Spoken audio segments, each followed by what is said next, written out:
Es el Mediterráneo frente a Israel, y acá está Egipto, y ese como triángulo que se ve allí de vegetación es la salida del Nilo, el delta del Nilo. Ahora lo pongo porque lo encuentro bonito nomás, pero le puse ahí un nombre, Avaris. Y Avaris es el lugar donde habitó el pueblo de Israel cuando fue en el tiempo de José. Y esas fueron las tierras que le dieron a ellos, como ven, las mejores tierras, las tierras más fértiles. Y ellos vivieron allí y construyeron una ciudad. Y lo interesante es que esa ciudad Avaris, que ha sido descubierta, ha sido desenterrada en los últimos 10 años, se encontró en la mansión, la casa donde vivía José, la tumba de José también y la tumba de sus hermanos, lo cual avala toda la historia que tiene este pueblo de Israel en Egipto. Juan 10:35. Y la escritura no puede ser quebrantada. La escritura hay que tomarla muy en serio. La escritura es la palabra de Dios y es palabra infalible de Dios. Por lo tanto, a veces tal vez no la entendemos, tal vez a veces la entendemos mal. Muchas cosas pueden pasar con la escritura, pero no puede ser quebrantada, no tiene errores, digamos, no es una cosa que nosotros como humanos tengamos esa cualidad de poder criticar la Biblia. Ahora vamos a la parte de la edad. ¿Puede la ciencia probar la edad de la Tierra? Definitivamente no. Ningún método científico puede probar la edad de la Tierra ni la edad del universo. No hay ningún reloj que podamos decir, aquí tiene la edad exacta de la Tierra o la edad exacta del universo, la edad exacta del Sol. Hay indicadores que se le llaman relojes, porque se pueden asumir algunas edades, pero siempre significa que se han hecho para asumir esas edades posturas filosóficas sobre el pasado. Siempre tiene que haber un prejuicio, una cosa que yo creo, yo pienso que. Por lo tanto, nunca son edades totalmente exactas. Primero, cuando se hace una edad radiométrica, se supone la partida inicial del reloj, tiene que suponerse la velocidad del reloj, tiene que suponerse que no fue alterado ese reloj y, por lo tanto, las evidencias apoyarán mejor una u otra posición, Tierra más joven o menos joven. Hay 100 a 200 evidencias de estos relojes que decía, el tiempo en la naturaleza, que nos dan efectivamente una noción más o menos cómo es el tiempo. Primero los soles, las galaxias. Las galaxias están enrollando. Por lo tanto, una galaxia muy enrollada, digámoslo así, es muy vieja. Y una recién enrollándose sería joven. Ya es un criterio, por lo menos. Un sol puede que esté radiante, un sol puede que esté medio rojo oscuro, un sol puede que esté incluso que ni siquiera se vea. Un sol puede que haya explotado ya. O sea, hay diferentes etapas en los soles, los cuales indican edad, cuán viejos son. Los radioisótopos, es lo que acaba de hablar el potasio argón. El carbono 14, que no lo vamos a ver hoy día, pero es una indicación perfecta de la edad de los fósiles con carbono, no de las piedras, no es una edad para las piedras volcánicas. La salinidad del mar, que lo vamos a ver, los árboles lo vamos a ver, las mutaciones en genes lo vamos a ver, los desgastes de los continentes es otra forma de ver que los continentes se van desgastando con el tiempo, van perdiendo piedra, van perdiendo costa. Por lo tanto, si tenemos miles de millones de años, los continentes ya están reducidos a muy poco. Es un tema. El magnetismo terrestre lo vamos a ver, la posición de la Luna la vamos a ver, la cantidad de población en la Tierra la vamos a ver, los sedimentos en el fondo del mar también es muy importante, el registro escrito de la historia, etcétera, etcétera. Entre 100 y 200 evidencias de cuasi relojes, digámoslo así. Decía que los astros envejecen. Antes se suponía que el universo era infinito, infinito en tiempo y en espacio. O sea que el universo iba para allá, y seguía, y seguía, y seguía, y seguía, y seguía, y seguía. Pero ahora no, se sabe que el universo es limitado, ocupa espacio limitado.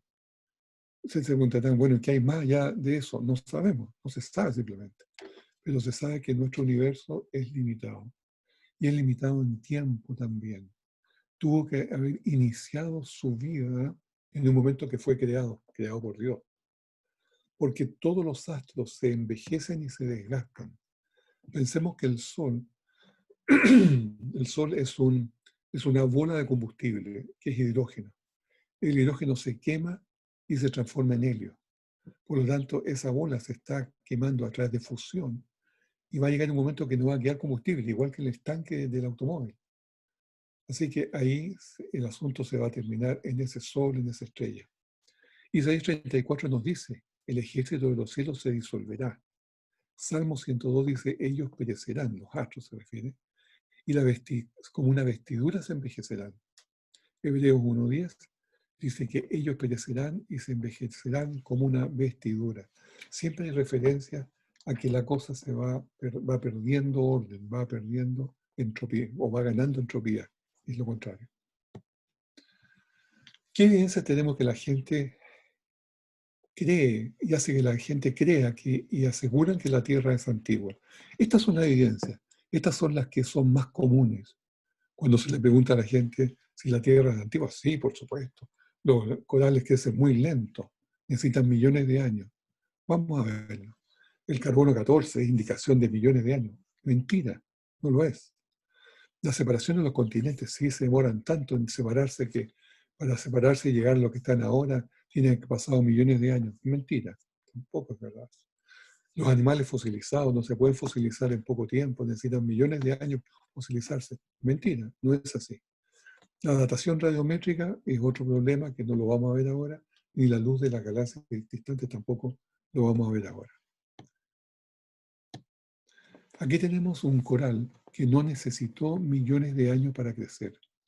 Creció sobre un zapato moderno, que tendrá unos 30 años, y ahí está, simplemente creciendo y haciendo su vida. A propósito, los corales no son plantas, los corales son animales.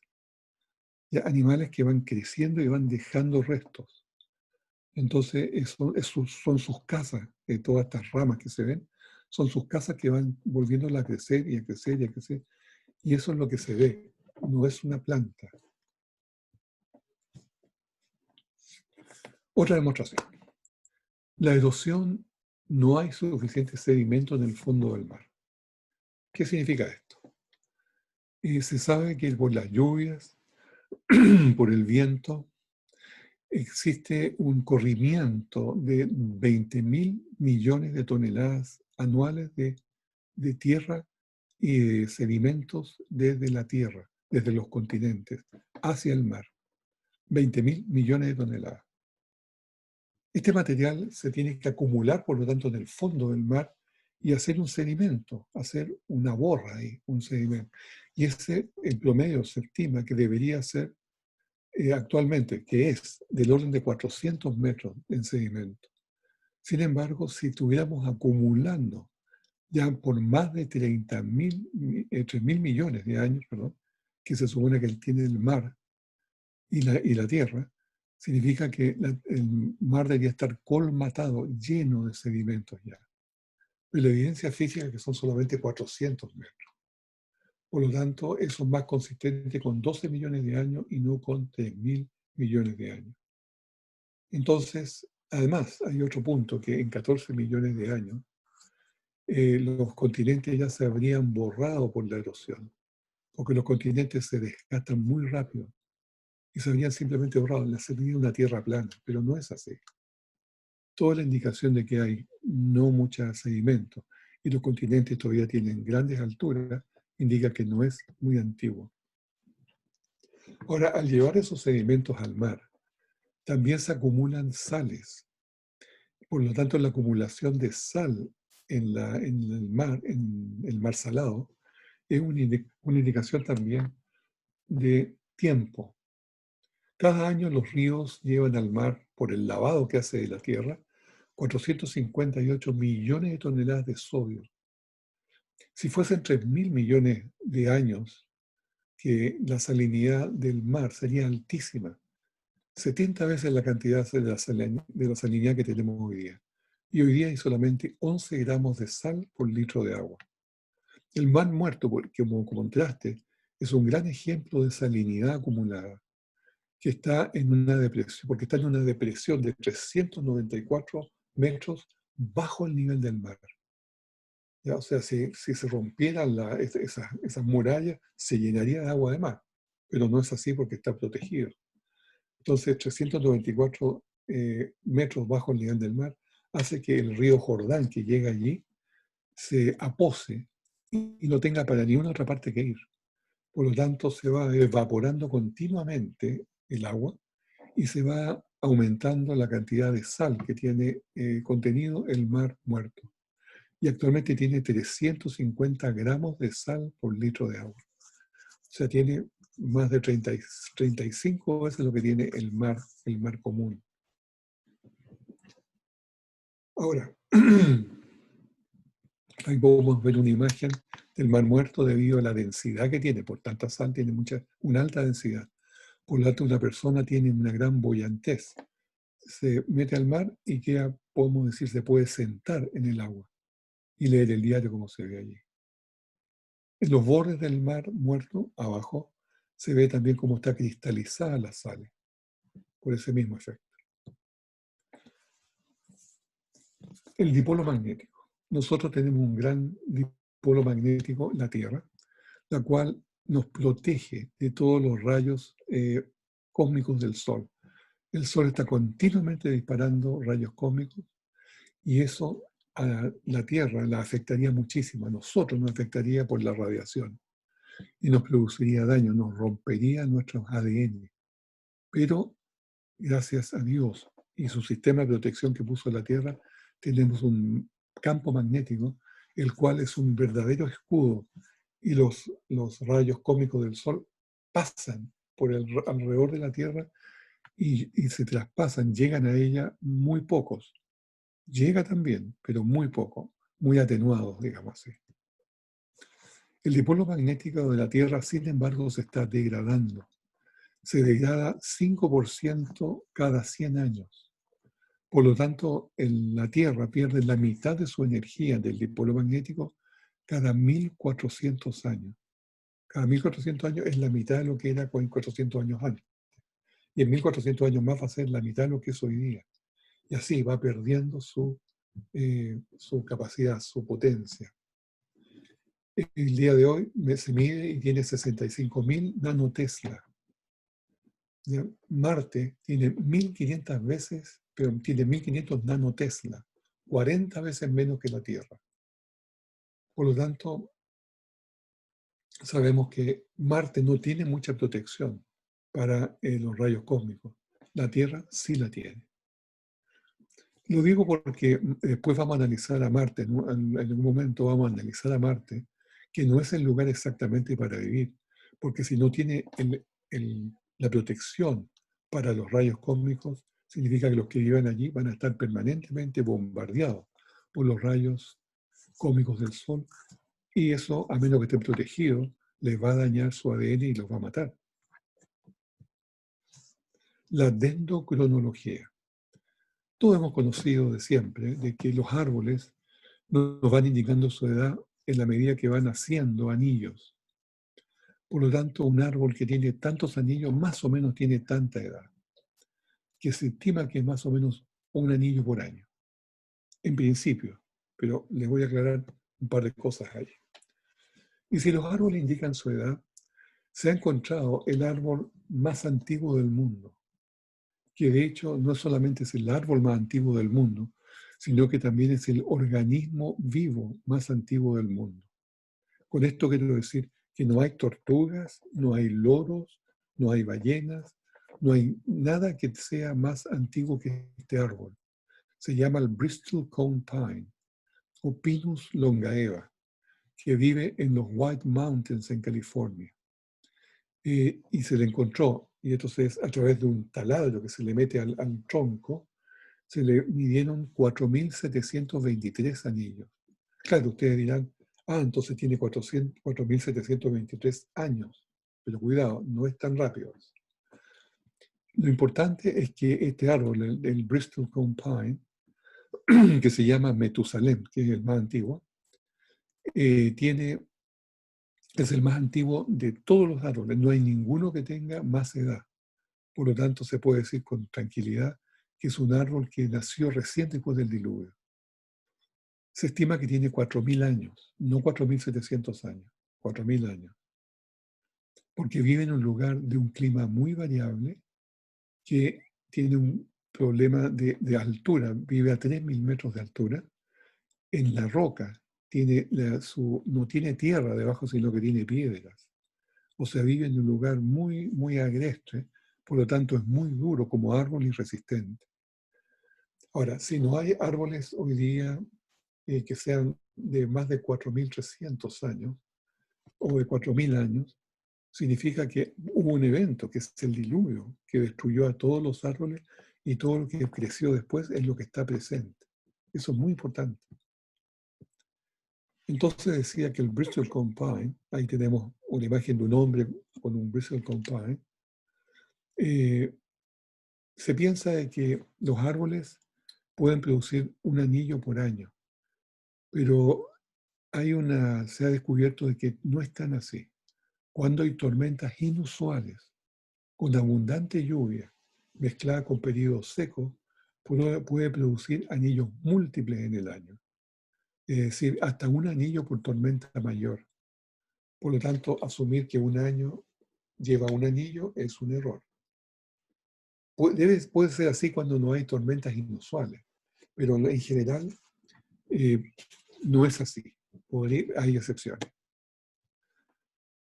Se hizo esto en un debate que vamos a verlo en un tiempo más adelante, que había otro árbol que era más antiguo. Esto salió en una discusión, creación y evolución, que se llamaba el Oujico, y tenía 9.550 años de edad, un árbol que vive en Suecia, en un Mont Fulugtag, un nombre raro sueco, y es un abeto sueco, se le llama Jico, y es un árbol que se clonó en una raíz.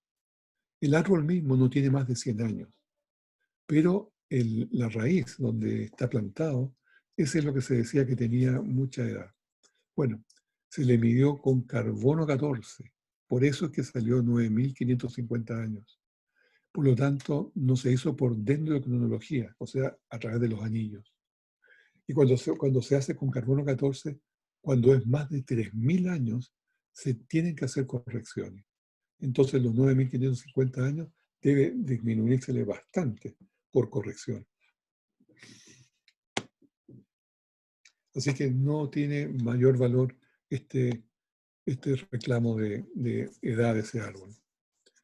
Los fósiles que han sido depositados en estratos múltiples.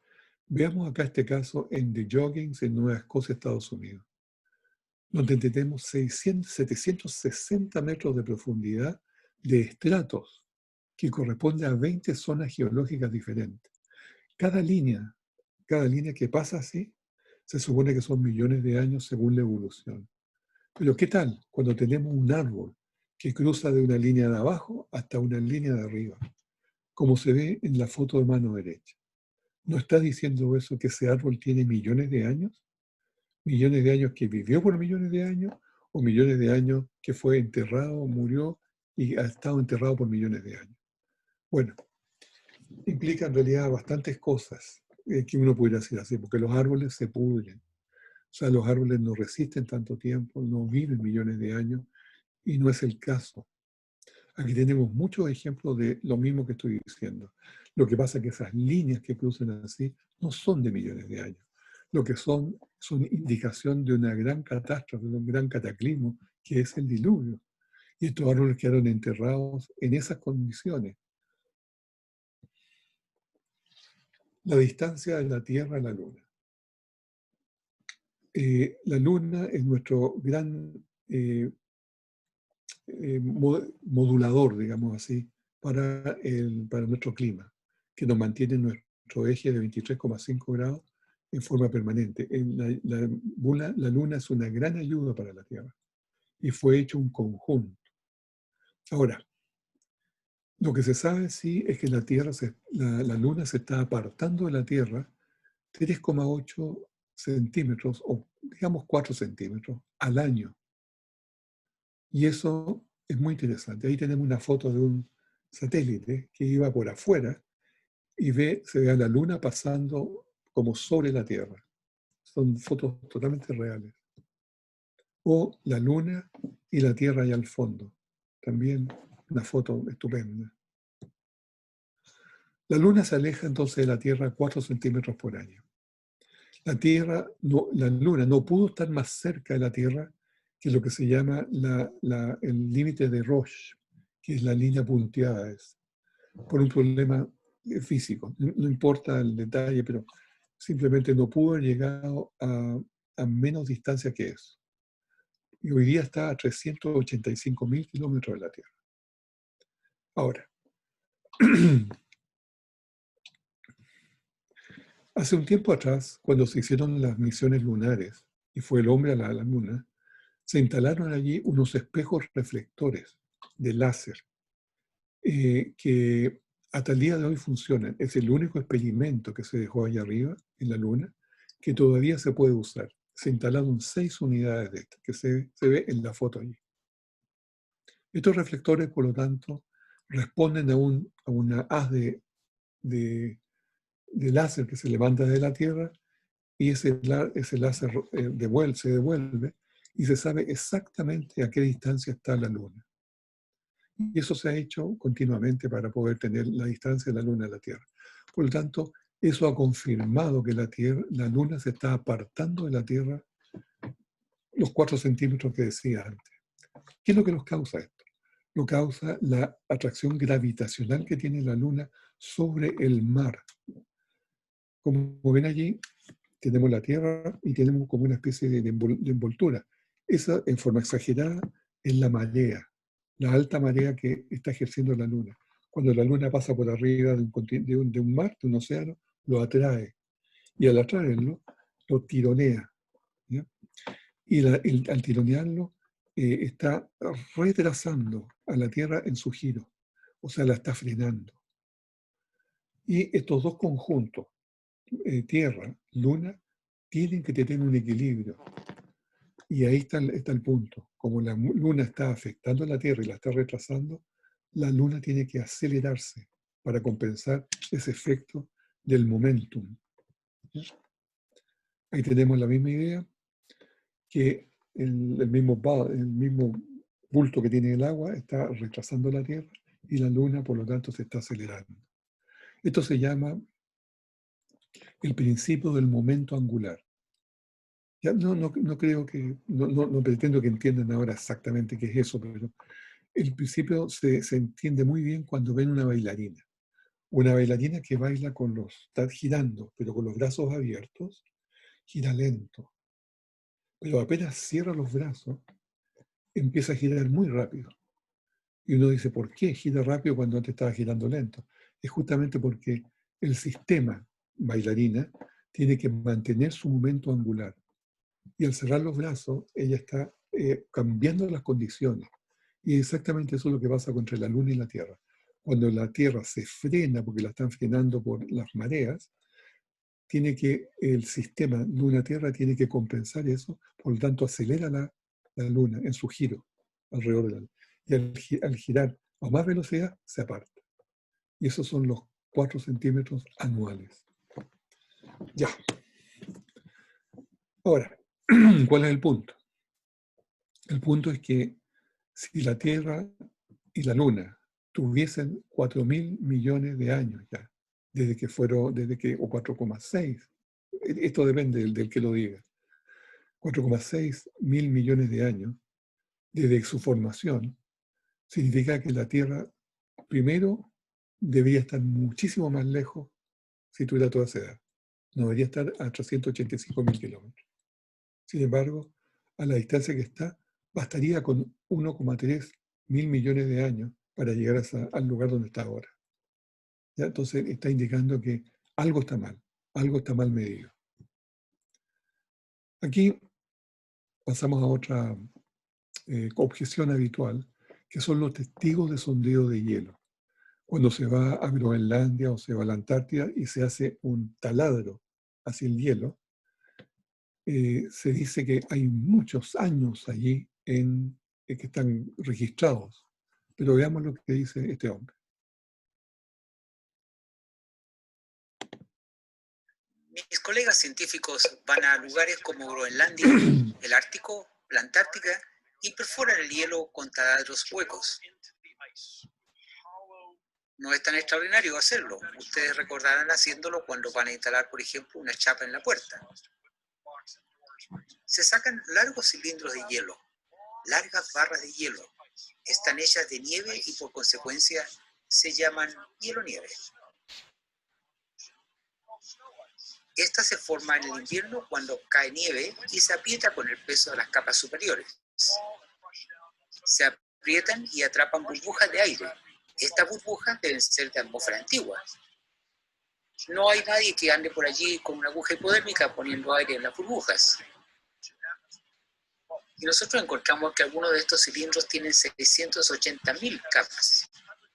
680.000 ciclos de nieve invierno-verano. ¿Cómo puede ser que solo hace 4.000 años atrás se formó todo este hielo? Veamos algunos números. Estas escenas son de Anorak.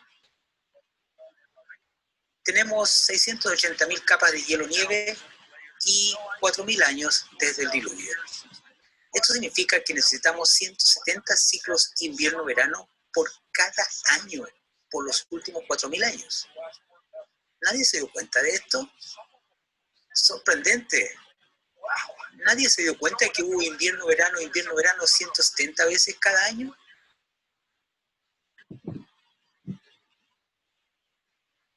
No, hasta ahí llegó en la argumentación. Senegal dice que ese taladro tenía 680.000 capitas, lineecitas, las cuales indicaba que tenía, por lo tanto, 680.000 años. Por lo tanto, eso tiene que haber significado que cada año tenía una cantidad enorme de periodos. Y eso dice, eso no puede ser. ¿Cuál es la respuesta? Que está equivocado, simplemente. Pero vamos. Mis colegas científicos van a lugares como. Ahí está. Ahí están los testigos de hielo, que son los que tienen las 680.000 capas, supuestamente formadas por los periodos de ciclos verano-invierno. Pero vamos analizando esto. Cuando caen tormentas de hielo, de nieve, que se forma en hielo después, son muy disparejas dentro de los terrenos. Ahí tenemos Estados Unidos, la zona de los lagos, y en el área de Nueva York, acá hay una tormenta de hielo y de nieve, y fíjese en las partes azules. En unas partes muy intensa, en otras partes es prácticamente muy débil. Entonces, todos reciben hielo muy disparejo, nieve dispareja. Y tenemos un caso, que es el que voy a analizar ahora, de 2 bombarderos B-17 y 6 bombarderos B-38, los cuales estaban en vuelo en el tiempo de la guerra, de la Segunda Guerra Mundial, desde Estados Unidos hasta Inglaterra. Iban pasando por Groenlandia. Y cuando iban volando hacia Europa, se encontraron con una tormenta de nieve y se vieron a la obligación y forzados de devolverse a Groenlandia, buscar el aeropuerto allí y aterrizar. Y no pudieron encontrar el estacionamiento, el aeropuerto. Y tuvieron que hacer un aterrizaje forzoso de emergencia en el sudeste de Groenlandia. Ese es el avión real que iba volando. Y esto fue la época, fue el 15 de julio de 1942. Los aviones se tiraron a tierra y quedaron como se ve exactamente esa foto que es real. El avión en la nieve, no se murió nadie, fueron rescatados todos los pilotos y se perdieron los aviones porque fueron tapados por la nieve. Porque obviamente tormentas taparon los aviones y no se vieron más. Y los perdieron. Nunca más los encontraron hasta que 48 años después se vino a descubrir, finalmente con equipos electrónicos, dónde estaban los aviones. Y estaban allí, 75 metros debajo de la superficie del el hielo. 75 metros de profundidad en 48 años. Por lo tanto, esto dio una clave. Y dio una clave de que el amontonamiento de hielo, nieve primero y hielo después que se va comprimiendo, no toma, eh, no toma esos periodos que hablaba este otro señor de unas capitas, sino que son 1,5 metros, poco más de 1,5 metros de hielo por año. No solamente así, sino que así, enorme, 1,5 metros de... Por lo tanto, eso es totalmente consistente con lo que estaba pasando aquí. Esto está medido. Lo otro es una suposición. ¿Ya? Por lo tanto, 680 capas de hielo en los testigos indica una cantidad de tormentas que hubo en ese periodo, no en un ciclo verano-invierno que son años. ¿Ya? Aquí les muestro alguna foto para vuestro conocimiento. Así es como se rescató estos aviones. Se hizo un agujero en el hielo a través de agua caliente, que se fue derritiendo, y después se encontró abajo, se hizo una caverna y se encontraron los aviones, los cuales se desarmaron completamente. ¿Ya? Y fueron subidos después por teclas y por grúa hasta la superficie, como se ve allí, y fueron llevados finalmente a un museo donde están el día de hoy. Perfecto. Cambio de tema. Aquí tenemos al doctor Brian Sykes, que es un doctor en biología molecular y profesor de genética humana en la Universidad de Oxford. Brian Sykes admitió en la revista Nature que a la velocidad que el ADN se destruye en el laboratorio, ninguna muestra de ADN podría permanecer intacto por más de 10.000 años. O sea, da una fecha máxima del ADN que no puede permanecer, ¿ya? Da un límite.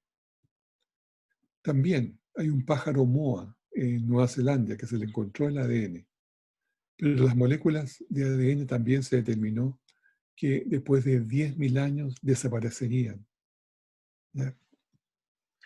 Porque el ADN tiene una vida media. Y en general, mirando nosotros los organismos, los animales, los mamíferos, los seres humanos, al morir, tienen una degradación. Las células se degradan debido a la actividad de enzimas y otros químicos dentro de la célula. La velocidad de degradación, por lo tanto, depende de la molécula orgánica, del tipo de molécula orgánica, de los factores químicos como la humedad, el oxígeno y a otros factores que puedan haber, temperatura, acidez, efecto de la radioactividad. Los lípidos, las grasas también, que tienen doble lazo de carbono, tienden a desarmarse rápidamente y ponerse rancios. Las proteínas tienden a destruirse rápido por acción de ataques de microbios, bacterias y hongos, y por hidrólisis, que es la separación por agua, también por alta acidez y por altas temperaturas. Y el ADN es notoriamente inestable como molécula cuando se expone al agua y al aire, porque se fracciona. Por lo tanto, los lazos orgánicos que mantienen los átomos juntos se ponen inestables y los lípidos, proteínas y ADN se desarman completamente. Eso es lo natural en un ser que murió, desarmarse, hacerse pedazos, porque lo que lo mantenía como un ser vivo, después ya no vale, se desarma. Les voy a presentar ahora el caso de la doctora Mary Schweitzer. Ella es una paleontóloga evolucionista que estaba trabajando en una universidad y estaba desenterrando un tiranosaurio rex en un lugar llamado Montana Hell Creek. Ella decía, si se toma una muestra de sangre y se pone en una vitrina, no va a quedar nada reconocible en solo una semana. Por tanto, ¿por qué tendría que haber algo en el caso de los dinosaurios? Pero sacando este dinosaurio ahí de Hell Creek, estaban llevando los huesos que rescataban hasta el laboratorio en helicóptero. Y de repente el hueso del fémur que está allí era tan pesado que no lo podían levantar con el helicóptero. Tuvieron que cortarlo con una sierra. Donde se ve el corte, allí cortando con una sierra para abrirlo y llevar dos mitades. Y cuando lo hicieron, salió un olor nauseabundo. La gran sorpresa fue por qué un hueso que está fosilizado, está hecho piedra, mineralizado, ¿cómo puede tener olor? Cuando esto debería ser absolutamente piedra, ya que tiene, en el concepto evolucionista, 68 millones de años. Bueno, lo llevaron al laboratorio y empezaron a encontrar en la médula, lo que había salido olor, vasos sanguíneos, como se ve a la derecha, glóbulos rojos, como se ve un poco más abajo. Encontraron también tejido biológico, células, tejidos blandos, proteínas, hemoglobina, colágeno. Y todo esto fue después de disolver el calcio del hueso. Y la doctora Schweizer dijo, esto es algo que nunca soñé ver. Porque era como mirar un pedazo de vaca en la carnicería. Y esto es un dinosaurio de supuestos 68 millones de años. Miren ahora este video que habla de lo mismo. Lo que pasó después pasó por error. Mary puso fragmentos de hueso en ácido para disolver la capa exterior del mineral. Pero el ácido reaccionó muy rápido y todo el mineral se disolvió. Y siendo este un fósil, no debió haber quedado ningún remanente, pero lo había y era elástico como un tejido vivo. ¿Esta es la muestra? No, nos mostró un video que tomó en el microscopio. ¿Es esto lo que pasó realmente? Sí. ¿Es este el hueso del dinosaurio? Sí, pero ahora sin mineral. Eso es lo que quedó. Se ve como un tejido suave, lo que se esperaría si se tratara de un hueso moderno. Esto era imposible. Este hueso es de 68 millones de años. Así que tú ves esto, ¿y qué puedes pensar? Para no contárselo a nadie. Sería ridículo, ¿verdad? Así que dije a mi asistente técnico, ok, hazlo de nuevo, no lo creo. Y muestra tras muestra allí estaban. Cosas que sencillamente parecían vasos sanguíneos, flexibles y transparentes, hasta que tuvo Mary la fuerza para decirle a Jack. Dijo que había el hueso disuelto y que veías vasos sanguíneos. ¿Cómo podía ser? Exacto, ¿cómo podía ser? Las cosas que Mary estaba descubriendo en los huesos de dinosaurio. Mira eso. Vasos sanguíneos, incluso lo que parecen ser células intactas. Esto pone un desafío radical en las reglas actuales de la ciencia, en que el material orgánico no puede sobrevivir ni siquiera 1 millón de años, mucho menos 68 millones. Mary Jack y su equipo publicaron sus hallazgos del T-Rex en varios números de la revista Ciencia y fueron rápidamente atacados. Los críticos dicen que las muestras podrían estar contaminadas o que los vasos sanguíneos podían ser biofilm, una especie de fango. Pero como Mary nos mostró, ella pudo replicar sus hallazgos. Estas son muestras de un dinosaurio aún más antiguo, un dinosaurio bien preservado de 80 millones de años, un pico de pato. Cuando ella disolvió el mineral en ácido, pongamos esto en el microscopio. Bueno, mira, esos son vasos sanguíneos. Esos son vasos sanguíneos. ¿Puedes ver las ramificaciones allí? Mírenlo, están consistentes. Lo hicimos vez tras vez y sale lo mismo. Me emociono cada vez, no puedo evitarlo. Son 80 millones de años. Mary publicó sus nuevos resultados el año pasado y algunos de sus adversarios han sido convencidos, pero la controversia aún continúa. Si los vasos sanguíneos pueden sobrevivir 80 millones de años, ¿qué pasa con el ADN? Bueno, antes de seguir avanzando, ¿se fijan cuál fue la reacción que tuvo Mary Schweizer cuando le dijo descubrí esto? ¿Y qué le dice la periodista? Bueno, quedarme callada, porque voy a hacer el ridículo. Porque ella ya sentía el ataque de sus colegas evolucionistas contra ella, porque esto es una bomba. ¿Qué es lo que dice? Dice que este tiranosaurio Rex no puede tener más de 4.000 y tantos años, que es la edad del diluvio, cuando ellos le están asignando los 68 millones de años. Y el pico de pato, que salió después también, tiene más edad todavía, por lo tanto está contra toda la ortodoxia de ella. ¿Qué pasó después de eso? No, terminamos con esto. Lo que pasó. Ahí está. Ella tuvo problemas para publicar sus hallazgos, Y dice que tuvo un revisor de la publicación que iba a hacer, que no le importaban los datos. Él sabía que lo que había descubierto ella era simplemente imposible. Y una vez le preguntó por escrito y le dije, bueno, dígame entonces qué datos podrían convencerle. Y el revisor le dijo, ninguno. O sea, es tanta la dureza de esa posición que simplemente nada le va a convencer de que el asunto es no, sino de millones de años. Bueno, en lo práctico, esto abrió la puerta para que muchos otros tejidos orgánicos blandos se encontraran en muchos otros fósiles. Y aquí tenemos la lista de todo lo que se han ido encontrando a lo largo de los años desde ese tiempo. Y hoy día tenemos prácticamente en toda la columna geológica, están todos los nombres allí, en cada parte de la columna geológica, hasta el precámbrico, se han encontrado tejidos biológicos vigentes, lo cual es un tremendo problema, porque si se supone que el precámbrico tiene 550 millones de años antiguos y tenemos tejidos biológicos que no pueden tener más de 10.000 años, significa que todo lo que se está viendo es diluvio y no es una historia evolutiva. Ese simplemente es el resultado final de todo esto, que es fantástico. Ya. La información se está degradando y las mutaciones aumentan en el tiempo. Yo he estado estudiando la entropía genética por los últimos 13 años y es un problema muy profundo.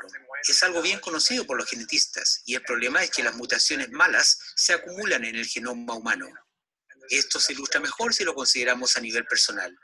En tu cuerpo o en el mío tenemos 3 nuevas mutaciones cada vez que la célula se divide.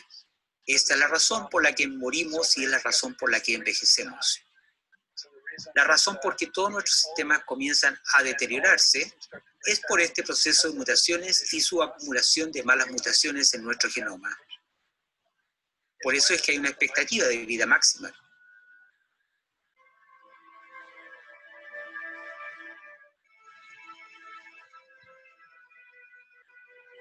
Ahora, el problema es aún mayor porque sabemos que somos mortales y porque transmitimos una parte de nuestras mutaciones a nuestros hijos. Ellos le suman más mutaciones y las transmiten a sus hijos, y a su vez ellos suman más mutaciones y se las agregan a la próxima generación. Así que este es un problema no solo para individuos, sino también para toda la raza humana. Lógicamente, la raza humana se está devolucionando y no evolucionando. Básicamente, la raza humana está degenerando. El genoma humano se está oxidando igual que un auto viejo. Bueno, ahí tenemos entonces las consecuencias de la entropía genética. La entropía genética es otro reloj, supuesto reloj, que nos va mostrando cómo se va envejeciendo el hombre, la raza humana. Es importante esto. La información se está degradando y las mutaciones. Entonces el doctor John Sanford está diciendo que la entropía genética es una poderosa evidencia de que la vida y la humanidad debe ser joven, porque el genoma se está degenerando. Y el genoma humano, por lo tanto, no puede tener cientos de miles de años, menos 6 millones de años de que salimos desde, ¿se acuerdan ese árbol que les mostraba, creo que ayer o anteayer? Tampoco, no puede ser. 6 millones de años es imposible que tengamos esa cantidad porque la degeneración de nuestra genética no habría subsistido en la humanidad. Ahora, él cree que la entropía genética es probablemente el mecanismo fundamental por el cual hay un proceso de extinción de los animales. O sea, los animales se han extinguido no por razón de que los cacen o que cambiaron de ambiente, simplemente porque han llegado al colmo de su degeneración genética. Y por eso que él lo piensa así, digamos, no es que sea un absoluto. Por lo tanto, nosotros debemos entender de que nosotros tenemos también esa acumulación de mutaciones que nos va a llegar en un momento que la humanidad también va a desaparecer. Y él ha calculado esto. Lo hizo a través de un sistema de simulación computacional en el cual decía que llegó a la conclusión de que la humanidad solo podría llegar a 268 generaciones. Solo 268 generaciones, que son más o menos 8.000 años. Es decir, esto no es una predicción de la venida del Señor, ni mucho menos. Esto es lo que el genetista está diciendo de acuerdo a la entropía genética. No más de 8.000 años la humanidad. Por lo tanto, ¿qué es lo que está diciendo acá? Está diciendo que no podemos tener 200.000 años de, como decía el ADN mitocondrial. No podemos tener 6 millones de años desde que nos separamos del simio. Es imposible. Es solamente en el contexto de lo bíblico. Eso sí que es totalmente consistente con este descubrimiento. El doctor Nathaniel Jensen, biólogo molecular de la Universidad de Harvard, él midió las edades que tiene el ADN mitocondrial y básicamente predijo de que deberían tener más o menos 6.000 años, cuando los evolucionistas decían más o menos debería tener unos 50.000 años. ¿Y por qué? Por los límites que daban ellos de la cantidad de mutaciones, entre 170 y 650. Y él decía entre 20 y 79. ¿Cuál fue el resultado de la medición de esto? Fue esta. La verdadera era 38 y 40. Es decir, era completamente consistente con la edad de más o menos 6.000 años. Los resultados de estos estudios genéticos coinciden perfectamente con la predicción de una Tierra joven, creada. Pero no tiene sentido cuando se agregan millones de años. Los relojes simplemente no pueden haber estado funcionando por tanto tiempo, los del ADN mitocondrial. Y los del cromosoma Y también. Se han encontrado 300 mutaciones dentro del cromosoma Y, lo cual es consistente justamente una mutación por generación. Así que es totalmente consistente con 6.000 años. También se han encontrado en huevos de dinosaurios tejidos orgánicos. Y el caso en China se encontraron huevos con pequeños huesos de saurópodos. Y esto está claramente, se dice que se descubrió que habían sido destruidos por inundaciones, que los huesos tenían apatita y amida de tejido de óseo embriónico, y la apatita es el mineral que forma el hueso. ¿Ya? Claramente esto está indicando que no tenía 190 millones de años, de momento que había carne, ahí, había material, no es carne, sino que material biológico todavía significa que es joven. En una uña de dinosaurio se encontró sangre y colágeno. También no fueron millones de años, sino que el hecho de tener eso lo llevó a repensar este tema del dinosaurio. Los cometas también tienen edad, porque los cometas cada vez que pasan alrededor del Sol, se acercan, tienen órbitas muy extensas, pasan por alrededor del Sol y se van lejísimos, y después vuelven y vuelven a pasar por alrededor del Sol. Al pasar alrededor del Sol, el cometa, que es hielo seco, se comienza a fundir y pierde 5%, perdón, a ver, aquí tengo la cantidad, pierde un 1 al 5% de su masa cada vez que pasa alrededor del Sol, porque se derrite. Esa cola que se le ve es justamente en parte de su cuerpo que se está derritiendo y está quedándose atrás. Entonces significa que una masa así, que se va perdiendo su cuerpo cada vez que pasa alrededor del Sol, no puede tener millones de años, porque se habría desaparecido ya. El caso específico del cometa Halley, ese pasa cada 76 años alrededor del Sol. Por lo tanto, 1.000 circuitos serían 76.000 años, pero no puede tener millones de años porque ya se habría desaparecido. Básicamente, ¿qué es lo que nos dice? Que un cometa no resiste más de 10.000 años rotando alrededor del Sol. Y por último, la historia es demasiado corta. ¿Se han fijado ustedes que la historia llega hasta donde está escrito, de donde está revelado lo que pasó, cuáles eran los acontecimientos, las cosas de ese tiempo? Hasta ahí está la historia. Y son más o menos 5.000 años atrás. Antes de eso es la prehistoria. Y sucede que, curiosamente, no hay nada para atrás, sino que solamente todo parte de los 5.000 años. Justamente es por lo mismo, porque el hombre comenzó a ser después del diluvio. La verdadera evolución realmente ocurre cuando el hombre se rinde y se humilla ante Dios. Esa es una verdadera evolución. Así que, hermano, detente y considera las maravillas de Dios, que nos revela, que nos cuenta, que nos da a conocer cada una de estas verdades que nos lleva mucho más cerca de su escritura. Salimos de la pantalla